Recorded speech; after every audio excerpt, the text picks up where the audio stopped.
जिस पे दूसरी वो दिल जाने हम दीवाने हो गए हैं आपके।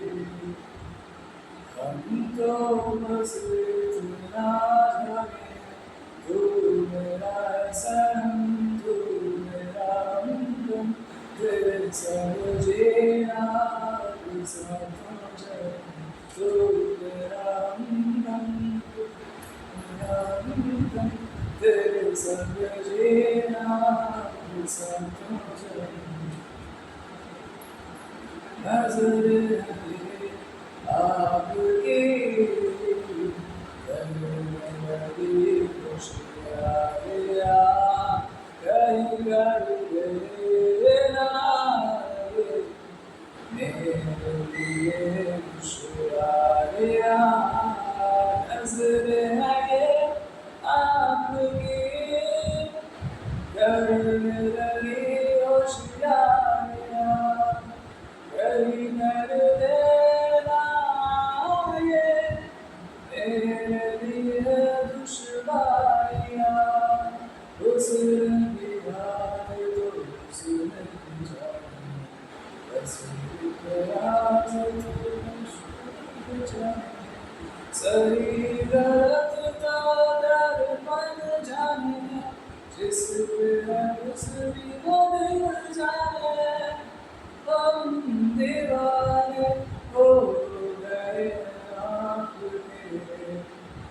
हम तो बस इतना जाने तू मेरा सनम तू मेरा हमदम तेरे संग जीना भी साथों चले तू मेरा हमदम तू मेरा सनम तू मेरा हमदम तेरे संग जीना साथों चले।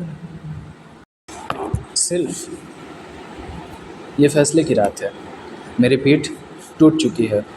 अब इस जिस्म को लेकर चलना बेहद मुश्किल है। पहले सिर्फ उंगलियां कांपती थी, अब पूरा जिस्म कांपता है। मुझे समझ नहीं आ रहा है कि तुम मुझे पत्ते जैसा कमज़ोर कर रही हो या चट्टान जैसा मजबूत। अभी दिल्ली से दूर जाना बेहद मुश्किल है। दिल्ली में तुम हो, तुम्हारी आंखें हैं, तुम्हारी उंगलियां हैं। मैं कई दफ़ा एक सपना देखता हूँ जिसमें हम दोनों हाथ पकड़ कहीं न कहीं चल रहे होते हैं। तुमने कनॉट प्लेस में चलते हुए हाथ नहीं पकड़ा, मगर ये महसूस हुआ कि तुम हाथ पकड़े बिना भी साथ चल सकती हो। मुझे तुम्हारे होठों से लगी सिगरेट जेब में रखनी थी, मगर वो कितना बचकाना लगता ना। खैर, बचकाना तो तुम्हारा स्वेटर लेना भी था। तुमने परसों रात की धुंध देखी थी? परसों रात के 2 बजे बेहद धुंध थी। मैं तुम्हारा स्वेटर पहने छत पर घूम रहा था। तुम्हारे स्वेटर की खुशबू मेरी आंखों में है। इन आंखों को अभी ना जाने कितनी धुंध देखनी है। मुझे डर सता रहा है। दिल्ली से दूर दिल्ली से दूर जाने पर पैनिक अटैक आया तो वहाँ तो कोई होगा नहीं, तुम नहीं होगी वहाँ। मैं अकेले कैसे झेलूँगा? मालूम नहीं तुम मुझे पत्ते जैसा कमज़ोर कर रही हो या चट्टान जैसा मजबूत। मनीष, 6 फरवरी 2022। आज शाम से ही आपके गाल खींचने का बड़ा मन कर रहा है। मैं अब छोटी छोटी खुशियों से खुश नहीं हो पाता। मेरी उदासी का गड्ढा इतना बड़ा हो चुका है कि छोटी छोटी खुशियाँ किस्सा भर बन कर रह जाती हैं। ये किस्से कहानियाँ नहीं बन पाते। मुझे एक लंबी मुझे एक लंबी खुशनुमा कहानी लिखनी है। फ़ोन बंद है तो अब वक्त नहीं कटता। वक्त नहीं कटता तो ये महसूस होता है कि मेरे पास बहुत वक्त है। इतना वक्त तो है कि एक लंबी खुशनुमा कहानी लिख सकूं। सुबह 8 बजे तक उठता हूँ, 10 बजे तक यूनिवर्सिटी पहुँच जाता हूँ। यूनिवर्सिटी में किताबें थाम लेती हैं। लाइब्रेरियन को मेरी आंखें बहुत पसंद है। तो वो 3 से ज़्यादा किताबें भी इशू कर देती है, या फिर उसे मुझ में एक अच्छा रिसर्च स्कॉलर दिखाई देता है। लंच के वक्त साथी रिसर्च स्कॉलर के साथ दुनिया भर के मुद्दों पर बात हो जाती है। रिसर्च गाइड अभी भी नाराज़ है, मगर किसी के नाराज़ होने पर सांसें थोड़ी रुकती हैं। 6 बजे तक यूनिवर्सिटी से वापस जब कमरे पर पहुंचता हूं तो कमरे में ऐसा सन्नाटा कि सांसों की आवाज़ किसी बड़े घंटाघर की तरह सुनाई देती है। मैं पिछले 2 दिन से यूनिवर्सिटी में कोई एक मूवी डाउनलोड कर लेता हूँ। कमरे पर पहुंचकर पढ़ने का मन नहीं करता तो मूवी देख लेता हूँ। कल हॉलीवुड की क्रिमिनल देखी। मूवी में एक अच्छे आदमी के दिमाग को दूसरे क्रिमिनल आदमी के दिमाग में डाल दिया जाता है। ऐसा करने पर क्रिमिनल उस अच्छे आदमी की तरह बर्ताव करने लगता है जिसका दिमाग उसके शरीर में डाला गया है। अच्छे आदमी की पत्नी को उस बुरे आदमी से प्यार हो जाता है क्योंकि उसके पति का दिमाग उस दूसरे आदमी के पास है और वह उसके पति की तरह ही तो बर्ताव कर रहा है। तुम्हें मुझसे प्यार नहीं, हमदर्दी नहीं, मेरी कलम से प्यार है, या फिर तुम्हें मेरे सोचने के तरीके से प्यार है, या फिर मेरी बातों से प्यार है। खैर, तुम्हें किसी भी बात से प्यार हो क्या फ़र्क पड़ता है। अक्षर कहता है, अगर आप पर कोई मरता है तो कोशिश करो कि वो ज़िंदा रहे। मैं दिल्ली में था तो मैंने अपनी कहानी लिखनी शुरू की थी। यहाँ जम्मू आकर कुछ नहीं लिखा। मालूम नहीं अब दोबारा उसे शुरू कर पाऊँगा या नहीं। और हाँ, टीजीटी की कट ऑफ आ गई है। डॉक्यूमेंट सही रहे और बाकी बच्चों से ज़्यादा नंबर रहे तो शायद सरकारी नौकरी मिल जाए। ऐसा पहली बार हुआ है कि इतना बड़ा पेपर क्रैक करने के बाद भी मेरा चेहरा सपाट दिख रहा है। वरना जब छठी क्लास में पहला एंट्रेंस निकाला था, एमए में दिल्ली यूनिवर्सिटी का एंट्रेंस निकाला था, जेआरएफ का पेपर क्रैक किया था, तो महीनों तक सड़कों पर आई हैव डन इट चिल्लाया करता था। मैं अब छोटी छोटी खुशियों से खुश नहीं हो पाता। रिज़ल्ट देखते ही महसूस हुआ कि इस वक्त नीली आंखों वाली लड़की पास होती तो उसके गाल खींचता और इस बार चिल्लाता नहीं, हल्के से उसके कान में कहता, आई हैव डन इट। 9 फरवरी 2022। सुना है मिट्टी और पानी का अज़ल से रिश्ता है। जड़ें मिट्टी में लगती हैं, जड़ों में पानी रहता है। किसी को आसमान बुलाइए और खुद मिट्टी होते जाइए। आसमान पानी ही तो है ना। शरीर में 70% पानी ही तो होता है और हर किसी को मिट्टी में ही मिल जाना है। सुना है मिट्टी और पानी का अज़ल से रिश्ता है। आप ठीक हो जाएंगे। सरकारी नौकरी लगेगी तो एक गठरी सिर से उतर जाएगी। पीठ का दर्द भी कम हो जाएगा। जो बिछड़ गए थे उनमें से कुछ तो वापस ज़रूर आ जाएंगे। जब वो लोग आएँ तो अपना गुस्सा परे करके उन्हें आने दीजिएगा। ये दुनिया नाराज़ रहने से कुछ इंच और सिकुड़ जाती है। इसे विस्तार चाहिए। जितना किसी की खुली बाहों का विस्तार होता है उतनी ही असीम हो जानी चाहिए ये दुनिया। जो सड़कों पर सोकर भी अपने दिल में पत्थर नहीं नदियाँ बहने देते हैं, वो पर्वत से ऊंचे हो जाते हैं। उन्हीं का हाथ पकड़ पकड़ कर कितने ही आसमान देख पाते हैं। आप वही पर्वत बनने का सामर्थ्य रखते हैं। अपनी आँखों को हथेलियों में छुपाकर ना रोया करें। आईने में खुद को निहारते हुए रोया कीजिए। मुझे लगता है आंसुओं जितना शीतल कुछ नहीं है, उतना पाक और कुछ नहीं। गंगा भी नहीं, सिंधु भी नहीं। और जब इतना पाक कुछ बहे तो उस पर नाज करना आपको पर्वत बनाता है। इसलिए आईने में देख कर रोएं, ज़रूर रोया कीजिए। इम्तिहान की बधाई में चिल्लाइए नहीं आप। शायद इस बार आपकी सिंधु बहना चाहती होगी। मेरे अंदर से कुछ बाहर आना चाहता है। मैं शायद इसलिए आपकी चिट्ठियों के जवाब लिखा करती हूँ। मुझे कोई रास्ता खोजना है और मैं जानती हूँ वो बाहर का रास्ता इन्हीं अल्फाज में छुपा बैठा है। कोई तो लफ्ज़ ऐसा कभी निकलेगा जिस पर बैठकर मेरे अंदर का भारीपन बाहर आ जाएगा। सबका अपना अपना स्वार्थ है। मैं हवा सा महसूस करने के लिए आपको लिखती हूँ।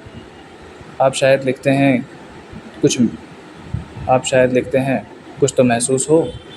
मेरा स्वार्थ मेरे जीने के लिए बेहद ज़रूरी है। मुझे लगता है कि जब तक मैं ज़िंदा रहूँगी कुछ देवता मृत कुछ देवता मृत अवस्था में रहेंगे। इसलिए मेरा जीना बेहद ज़रूरी है। हमें और देवता नहीं चाहिए। ये तो आप भी कबूलेंगे। यूँ तो प्रसव अक्सर कुछ घंटों का ही होता है। इस बार ये कुछ सालों तक चलेगा। चिट्ठियों से ही बाहर निकलेगा। मेरे अंदर इतनी जान फूंक कर भेजी है किसी ने कि ये सालों तक का प्रसव मुझे दिक्कत देने की बजाय अब सुख देने लगा है।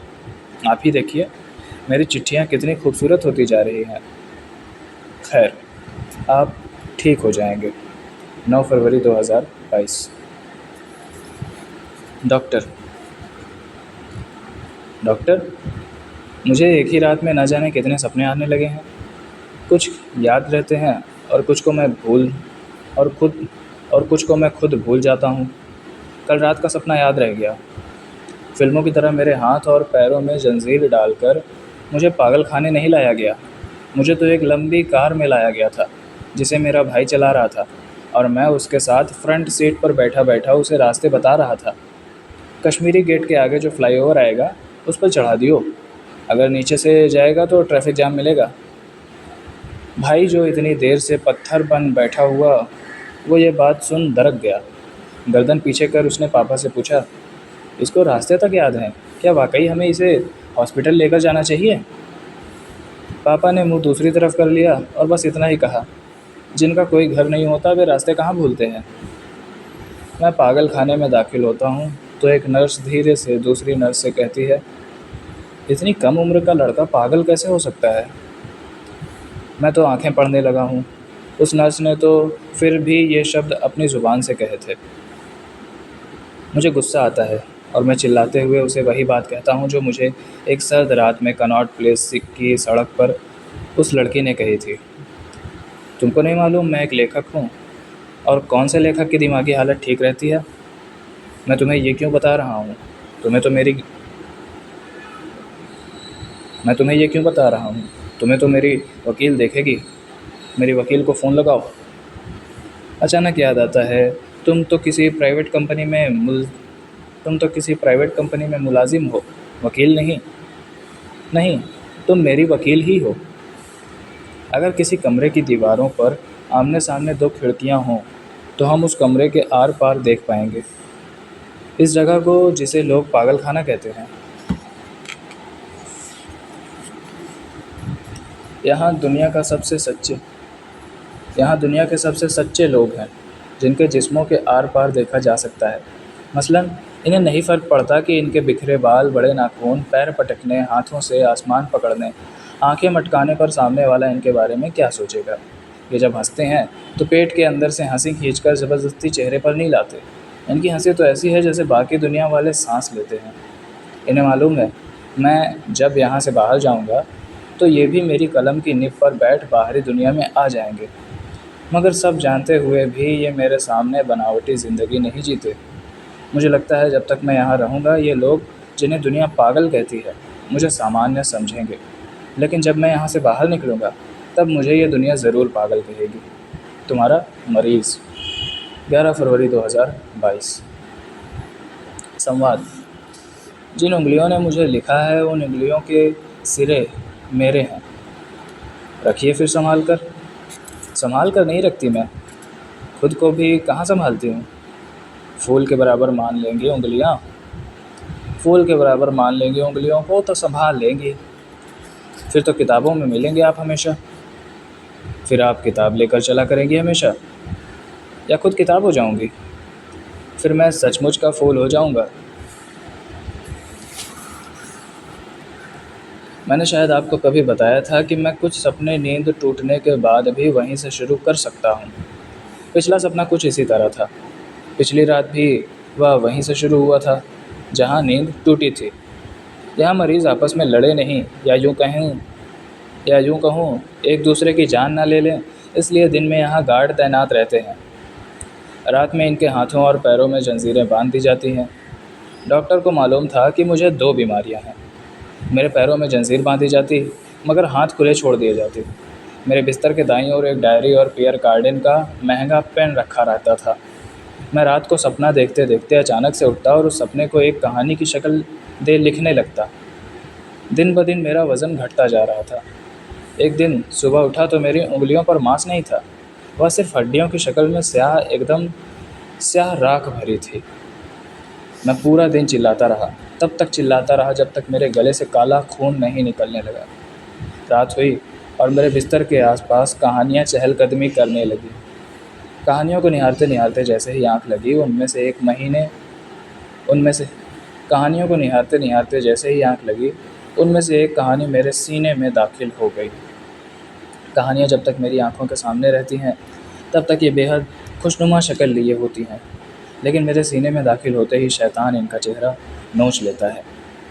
खुशनुमा कहानियाँ मेरे सीने में त्रासदी की शक्ल ले लेती हैं। कहानी ख़त्म हुई, आँख खुली, लिखने के लिए हाथों की तरफ देखा तो वहाँ सिर्फ राख। इतनी ज़ोर से चिल्लाया कि आवाज़ जिस्म के अंदर गूंजती रही। डॉक्टर आई तो उसके आगे गिड़गिड़ाते हुए कहा, कहानी लिख दो वरना शैतान मुझे मार देगा। डॉक्टर ने फ़ोन निकाला और मैं बोलने लगा। वह डॉक्टर भी शायद कभी लिखती रही होगी या अभी भी लिखती होगी। उसने सभी फुल स्टॉप सही जगह लगाए। अब यह रात अब यह हर रात की बात हो गई। इधर मेरे सीने का वक्त होता, उधर डॉक्टर एक स्टूल ले मेरे सामने बैठ जाती।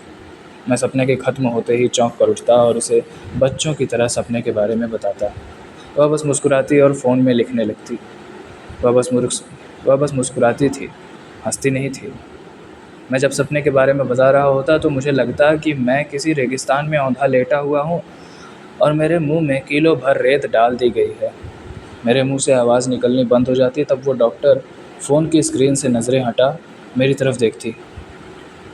डॉक्टर की आंखों में ना जाने क्या था कि जैसे ही वो नज़रें ऊपर करती मुझे महसूस होता कि रेगिस्तान धीरे धीरे पुदुचेरी के किसी सुंदर किनारे में बदल गया है, जहाँ रेत जस की तस है मगर अथाह पानी भी है।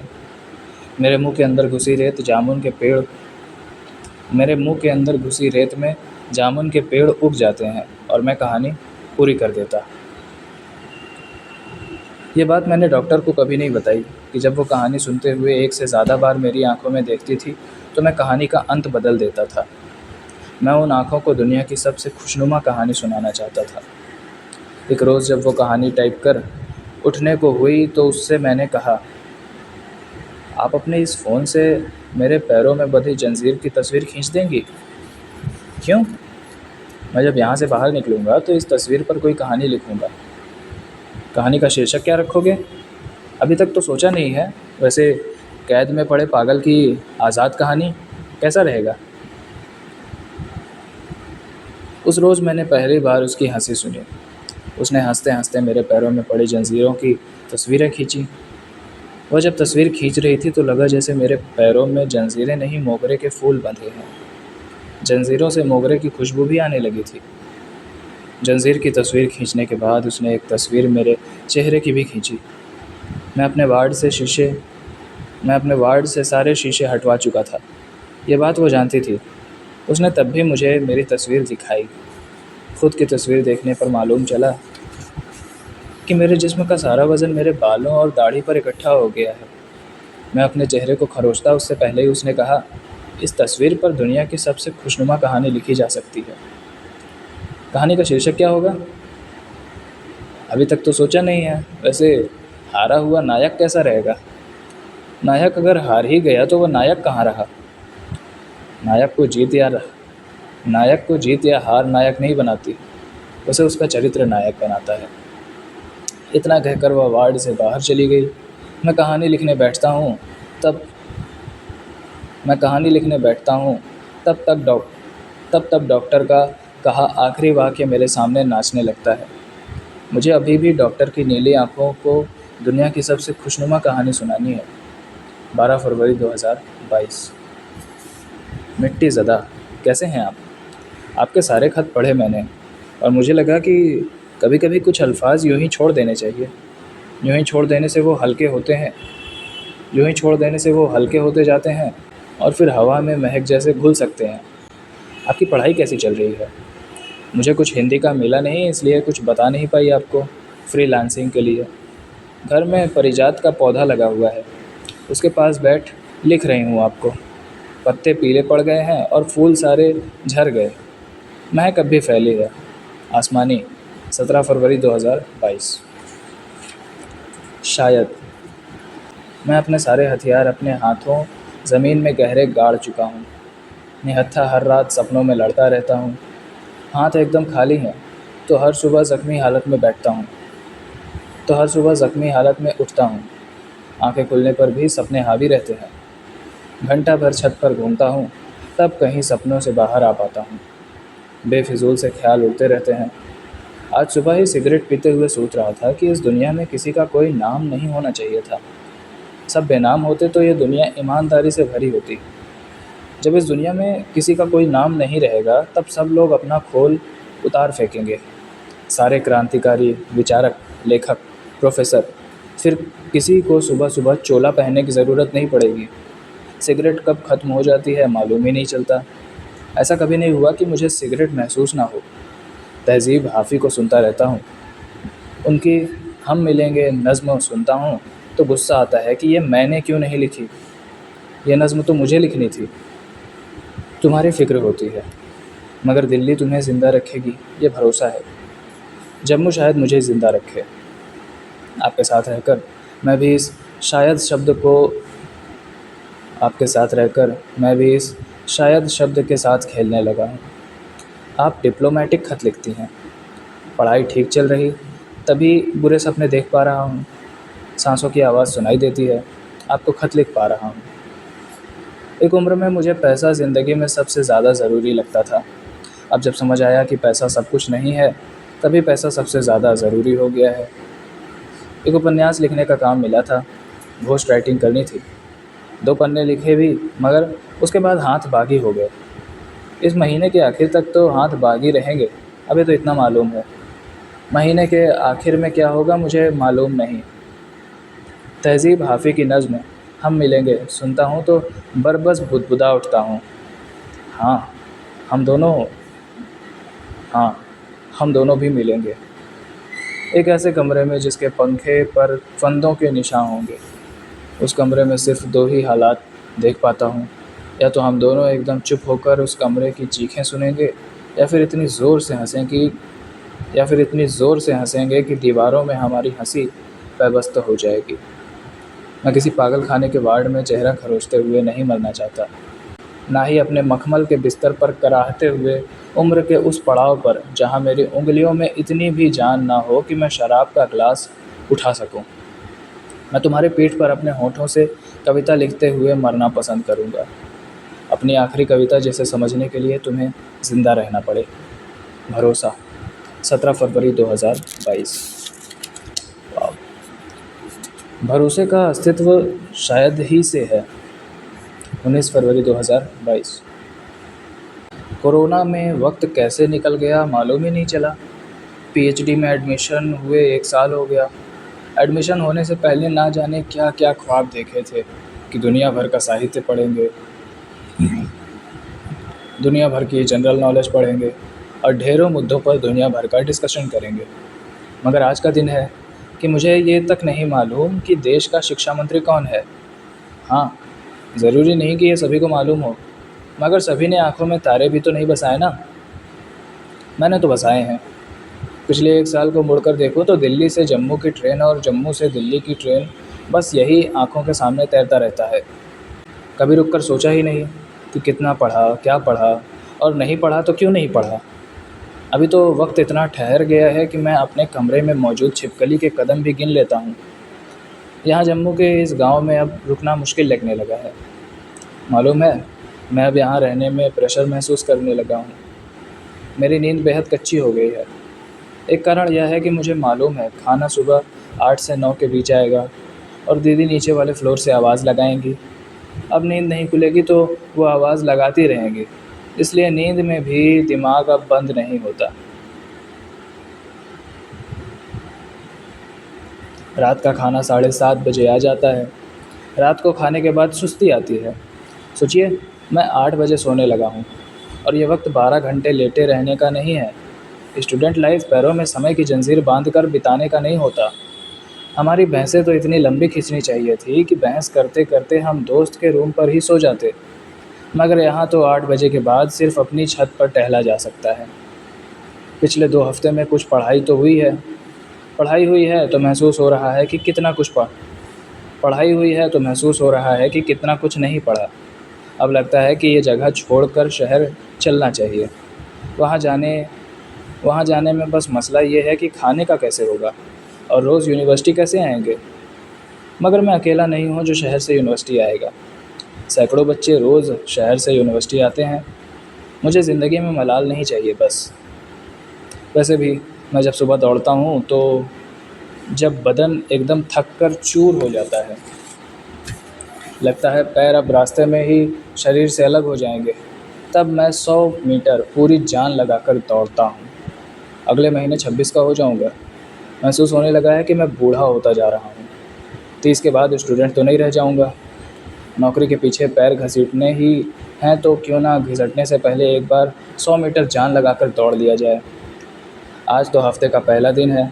शुक्रवार तक तो यूनिवर्सिटी जाना ही है। शनिवार तो शहर जाकर कोई कमरा देखेंगे। सब कुछ ठीक रहा तो शुरुआती मार्च में ही शिफ्ट हो जाएंगे। ये सब वैसे तो पापा को बताना था और फिर उनका जवाब सुनना था। मालूम है ये सब सुनकर वो क्या कहते? वो कहते पढ़ना लिखना नहीं है, बस ऐसे ही शहर शहर घूमना। मगर मालूम नहीं, शायद इस बार वे कुछ भी नहीं कहते। पापा अब कहाँ ही कुछ कहते हैं। अब्बा सही में नहीं थकते। औलाद उनके दिमाग में हमेशा दौड़ती रहती है। मम्मी को सब बताता तो मम्मी का तो रोना ही शुरू हो जाता, ये सुनकर कि मैं शहर में अकेला रहूँगा और ख़ुद खाना बनाऊँगा। मम्मी को और नहीं रुलाना, तो मम्मी से भी बात नहीं हुई। दोस्त यार सब दूर हो गए हैं। बच गई तुम। तुम्हें तो वैसे भी मेरी बातें सुनने की आदत है। तुम ही तो कहती हो आप बहुत बोलते हैं। तुम ही तो कहती हो आप बहुत बोलते हैं। तो बस बोल रहा हूँ, ज़्यादा कुछ नहीं, बस सुन लो। 21 फरवरी 2022। मेरी आंखों के सामने बिस्तर पर एक लाश पड़ी है। हाथों की नसों पर पड़ा खून जम चुका है। इस कमरे में ऐसा कुछ भी तो नुकीला नहीं है जिससे हाथ काटा जा सके। मेज़ पर पड़े पेन से दबी हंसी की आवाज़ आ रही है। हालांकि हम मरीज़ों को पेन भी नहीं देते, मगर ये मरीज़ कुछ अलग था। इस लड़के की उम्र मरने की नहीं थी और किसी पागल खाने के वार्ड में मरने की तो बिल्कुल भी नहीं। बेहद जिंदा दिल लड़का था। आसमान को हाथों से खींच उसे ज़मीन पर सड़क की तरह बिछा देने वाला जिंदा दिल लड़का। अधिकतर समय पन्नों पर कुछ न कुछ लिखता रहता और पूछने पर उन पन्नों को झट से छुपाते हुए कहता, मैं इस दुनिया की सबसे खुशनुमा कहानी लिख रहा हूँ। जब ये पूरी हो जाएगी तब दिखा दूँगा। एक जोड़ी बेहद उदास खूबसूरत आँखों का मालिक था। एक जोड़ी बेहद उदास खूबसूरत आँखों का मालिक था। आप कहेंगे उदास और खूबसूरत शब्द एक साथ लिख दिए, भला ऐसा भी कहीं होता है? काश एक बार उन आँखों को आपने देखा होता। उदासी उसकी खूबसूरत आँखों पर ऐसे दिखती थी जैसे बरसों बाद आपका और आपके पहले प्यार का नाम किसी इमारत पर गुदा हुआ दिख जाए, एकदम जादुई। फ्रेंच रो जब चित्रकारों के चित्र देख रहा होगा तभी उन चित्रकारियों में उसे ऐसे ही किसी लड़के की आंखें दिखी होंगी और उसने जादुई यथार्थवाद शब्द ईजाद किया होगा। आप यकीन करेंगे, उस लड़के की आंखें रंग बदलती थी। वो जिसकी भी वो जिसको भी ये बात बताता, पहले तो कोई यकीन नहीं करता था, मगर उन आँखों में एक गहरा घाव भी था। आँखों में चमक ही इतनी थी कि वो घाव किसी को नहीं दिखता था। एक रोज़ वो सो रहा था तो मैंने उसकी आंखें चूम ली थी। उसने आंखें खोली तो उस रोज़ मुझे उसकी आंखों का घाव दिखा। ये लड़का जब गिरने लगता था तो अपने हाथों के दोनों तरफ ऐसे हाथ चलाता था जैसे वहाँ किसी और का भी हाथ हो और वह उन हाथों को थामने की कोशिश कर रहा हो। एक रोज़ मैंने उससे पूछा था, तुम्हारे दोनों तरफ कौन दो लोग हैं जिनके हाथ पकड़ने की कोशिश करते रहते हो? और उसने जवाब दिया, मेरे दाहिने हाथ पर मंटो साहब हैं और बाएं हाथ पर स्वदेश दीपक। ओहो, एक मंटो और दूसरा स्वदेश दीपक। एक को दुनिया ने उसकी आखिरी वक्त में पागल कहा और दूसरे का आखिरी वक्त कब आया किसी को नहीं मालूम। आदमी जब गिरता है तो वह अक्सर उन गड्ढों में दबी मिट्टी को खोदता है जिसमें कुछ बड़े नाम दफन है। इस लड़के को मिट्टी खोदने पर मिला भी तो क्या, मंटो और स्वदेश दीपक। मंटो और स्वदेश दीपक की मिट्टी कब उसके जिस्म पर चढ़ गई ये तो उसको भी नहीं मालूम। कहीं ऐसा तो नहीं ये तीन लोग एक ही मिट्टी के ढेले बनाए गए हमें कहीं ऐसा तो नहीं ये तीनों लोग एक ही मिट्टी के ढेले से बनाए गए हों। कुछ अलग ही बातें करता था। मुझसे एक बार उसने कहा, उंगलियों पर ना गिने जाने वाली लड़कियां मुझ पर मरती हैं। नहीं, मेरी शक्ल पर नहीं, शक्ल तो मेरी मामूली सी है। दरअसल उन्हें मेरे लिखे हुए से प्यार है। और पागल लड़कियां सोचती हैं उन्हें मुझसे प्यार है। चाहूँ तो बड़ी आसानी से उनके साथ सो सकता हूँ, मगर मालूम है अपनी कला का फ़ायदा उठाकर मगर मालूम है अपनी कला का फ़ायदा उठाकर किसी लड़की को अपने बिस्तर पर लाना कला और उस लड़की दोनों का बलात्कार करने जैसा है। कला सबके पास नहीं आती।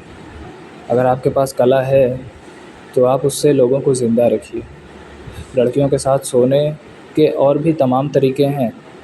दो बलात्कार करने पर आप तो क्या, आपकी परछाई भी मर जाएगी। मरने से पहले ये लड़का अपनी विरासत मेरे नाम कर गया। क्या है इसकी विरासत? क्या है इसकी विरासत में, जानना चाहते हैं? रोज़नामाचा, कुछ खत, कुछ तस्वीरें, एक लाल लाइटर, मेरे नाम एक खत और एक लंबी खुशनुमा कहानी। जानते हैं उसने मुझे आखिरी खत में क्या लिखा है? बेहद लंबा खत है। आपको आखिरी हिस्सा सुनाती हूँ। मैंने जब तुम्हारी कहानी लिखी मैंने जब तुम्हारी लिखी कहानियाँ पढ़ी तो अपने हाथों की तरफ देखा। काश मेरे 3 हाथ होते तो मैं गिरने पर तुम्हारा हाथ भी थाम सकता। मेरी विरासत तुम्हारे कंधे पर बेहद खूबसूरत लगेगी। मेरी कहानियाँ लोगों को सुनाना, मेरे रोज़नामाचा हारे हुए लोगों को पढ़ाना, मेरे ख़त प्रेमियों तक पहुँचाना। जब मेरा लिखा सब खत्म हो जाए तो तुम मैं बनकर लिखना। कुछ लोग मुझसे बेहद मोहब्बत करते हैं। उनकी मोहब्बत की खातिर मुझे बरसों तक ज़िंदा रखना। ये इल्तिजा नहीं है, ये दुनिया की सबसे खुशनुमा कहानी है। मैंने कहा था मैं इस दुनिया की सबसे खुशनुमा कहानी लिख रहा हूँ। जब ये पूरी हो जाएगी तब दिखा दूँगा।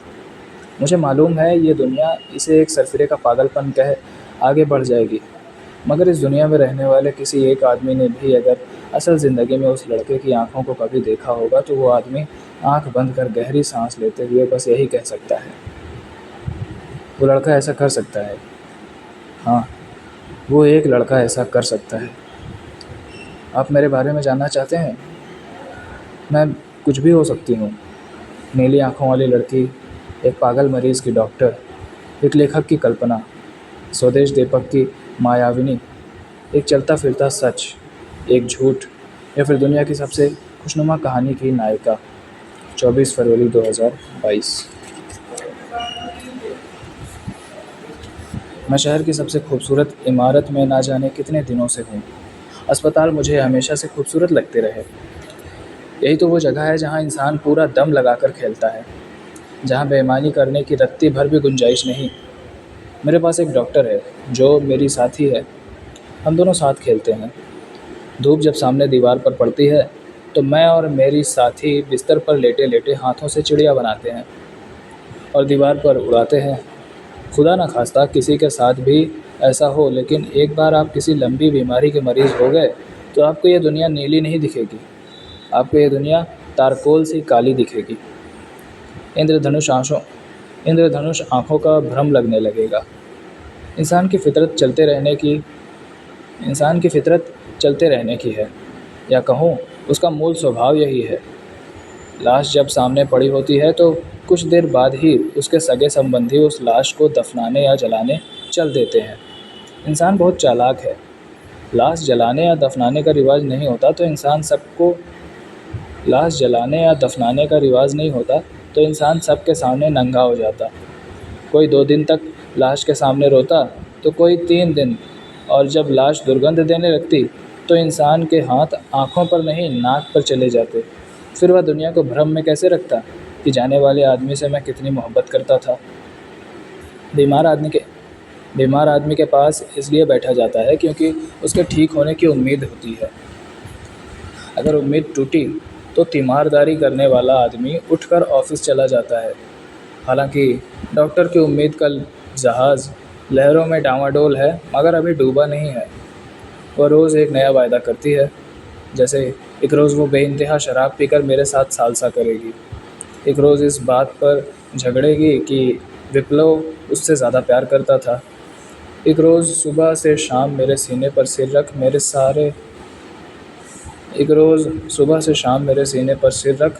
लिखे सारे ख़त मेरी मुँह ज़बानी सुनेगी और एक रोज़ मेरा सिर अपनी गोद में रख मेरी लिखी कविताएं अपनी मुज़बानी सुनाएगी। एक रोज़ मैं हाथों में ड्रायर एक रोज़ मैं हाथों में ड्रायर लिए उसके बाल सुखाऊंगा। एक रोज़ वो मेरे बालों में हाथ फेरते हुए शाम से सुबह कर देगी। एक रोज़ वो मुझे अपने होठों पर किसी तराने की तरह सजा लेगी। चलिए मैं गानों की लिस्ट बना लूँ। एक रोज़ वो मुझे अपने होठों पर किसी तराने की तरह सजा लेगी। चलिए मैं गानों की लिस्ट बना लूँ। 28 फरवरी 2022। मेरी पानी की बोतल के निचले हिस्से पर नकारात्मक मेरी पानी की बोतल के निचले हिस्से पर नकारात्मकता जमा हो चुकी है। बोतल में हाथ डालकर बोतल साफ़ नहीं की जा सकती। मैं जिस दुनिया में हूँ वहाँ एक छोटा सा बुरा सपना या फिर एक नकारात्मक सोच का बीज मिनटों में बड़ा सा पेड़ बन जाता है। हाथों में जान बची नहीं है, हफ्तों से आंखों में खून जमा है। मैं अकेलेपन में नहीं रहना चाहता, अपने आखिरी समय में तो बिल्कुल भी नहीं। उदासी यूं ही सबके पास नहीं ठहरती। उदासी इसी अकेलेपन के डर के साथ बैठकर शराब पीती है। 1 मार्च 2022। कभी कभी सन्नाटे की आवाज़ इतनी तेज़ होती है कि वह अपने कान फाड़ सकती है।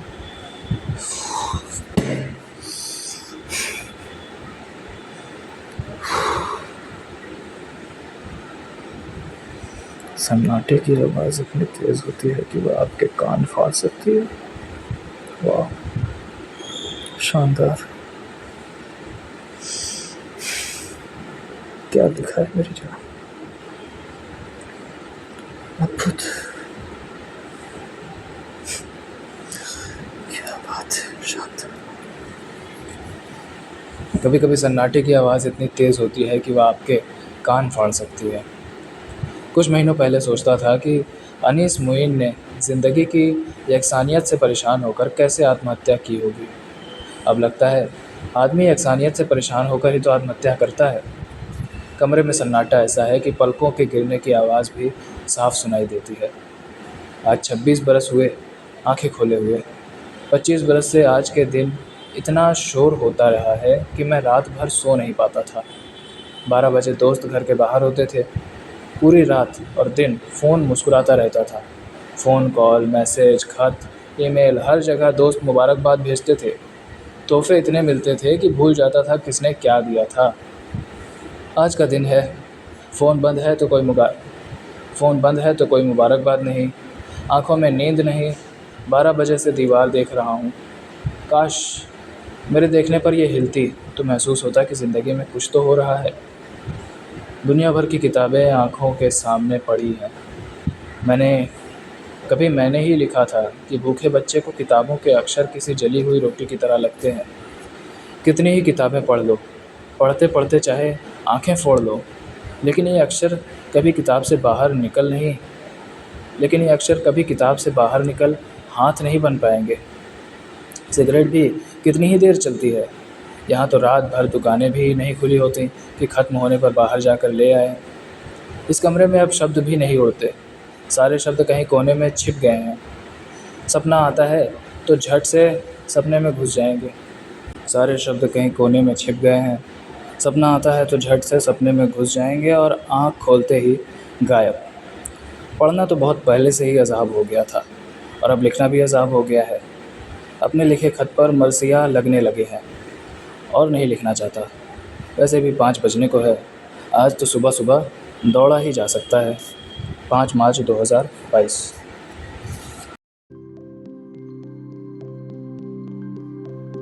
Subscribe, subscribe, subscribe.